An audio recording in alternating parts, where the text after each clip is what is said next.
I forgot to start the recording. I'm going to introduce you again because we're going to play this back. I'm here with Nora Favalucas, the U.S. representative of Wines in Argentina, and we're talking about Malbec Day, and we're getting rolling here. So we're going to actually jump in. There are people out there who are interested in actually drinking these wines, so we're going to kick this off, actually jumping into our first bottle. I'll pour you some before, and I'll pour myself some before. Thank you. Showing off the label to folks.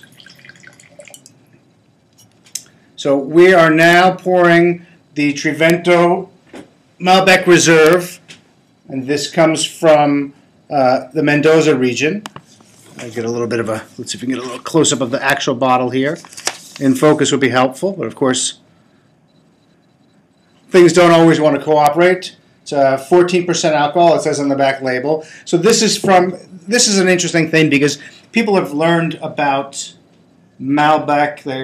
They associate Malbec with Argentina, and Mendoza has carved out sort of a name for itself as the capital of Malbec in Argentina. But really, when you get into Mendoza, which here on this little map is towards the bottom of the red area, and if you dive further in, you can see Mendoza in the center here, surrounded by various appellations. Mendoza is not just one appellation; it's surrounded. Can you talk a little bit about the appellations? Oh, definitely. There's actually 5 different subregions.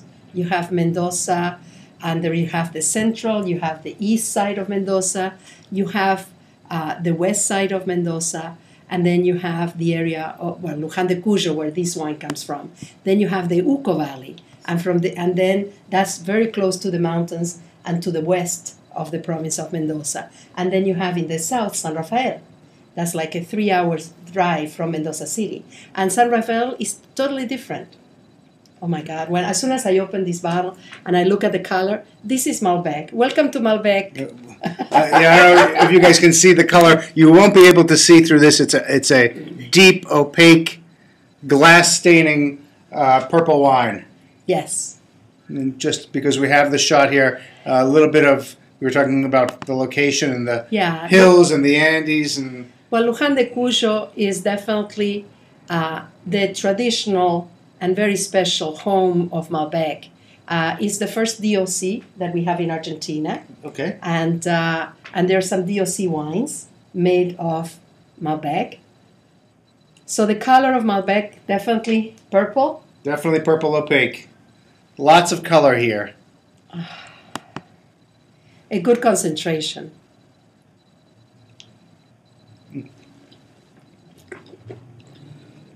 This is for me, very interesting wine because Malbec has, this is not an expensive bottle of Malbec.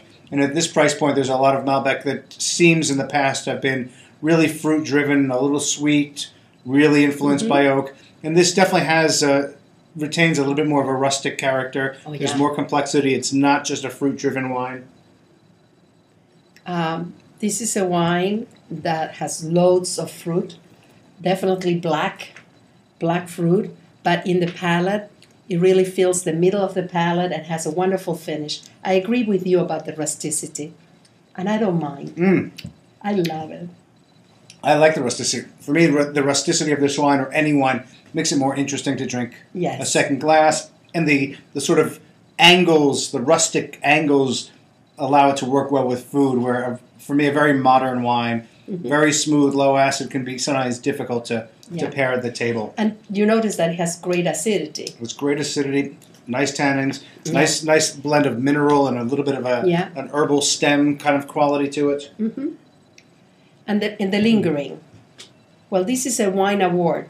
All these wines that we're going to taste today are trophy winners of the Argentinian Wine Awards. Oh yes, of course. In 2000, that happened in February.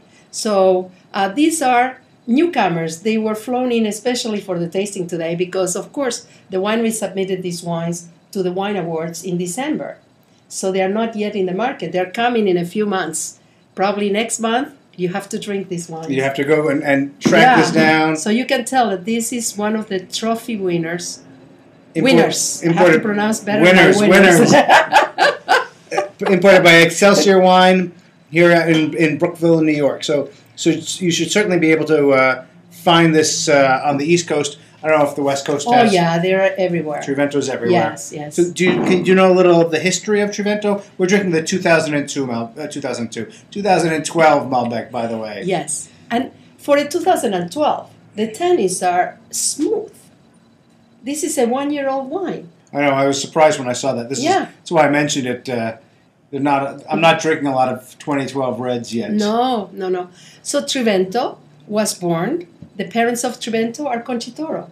Oh. So the Chileans have crossed the mountains, and they're making. They have founded Trivento, and this is their Argentine winery, and they have proven to be extremely successful. I think. It's a new project for them? No. It's from probably 15, 20 years already. 20 years ago. 15 years. Let me see. I think it's 15 years. I have to check my notes. But definitely, all these is wonderful what they have done. And they have in Luján de Cuyo one of the premier regions in Mendoza. So when Conchitoro came, obviously the Argentine wine industry, it's an old historic industry, was well established. But when Conchitoro came from across the mountains, was there some fear? Were people upset? Were people happy? Were people saying, "What are these Chileans doing in our backyard?" Gregory, we didn't shoot them. Not all of them. Maybe some. No, today, I wouldn't be surprised. Today there are 8 wineries from Chile that own wineries in Argentina. You have Santa Rita, San Pedro, Santa Carolina. They all have wineries in Argentina. On the other hand, we can talk about the evolution, one of the latest phases of the Argentine wine industry. We talked before about 1860s, the first school of agronomy. But we can tell that since the year 2000, we had a huge wave of foreign producers coming to Argentina, not only flying winemakers, but foreign producers, mostly from France. Not from Chile. Chile is only 8. I usually say that we were colonized by Spain, we were conquered by Italy, and now we have been reconquered by the French. So conquered by Italy, all the Italian immigrants that came. Of course. And is that really where the wine industry was born? Definitely. The Italians spread wine. Yes. Still spreading wine throughout the world. I know. Wherever we go. California. Yeah, absolutely. Brazil. Australia, Brazil, Argentina.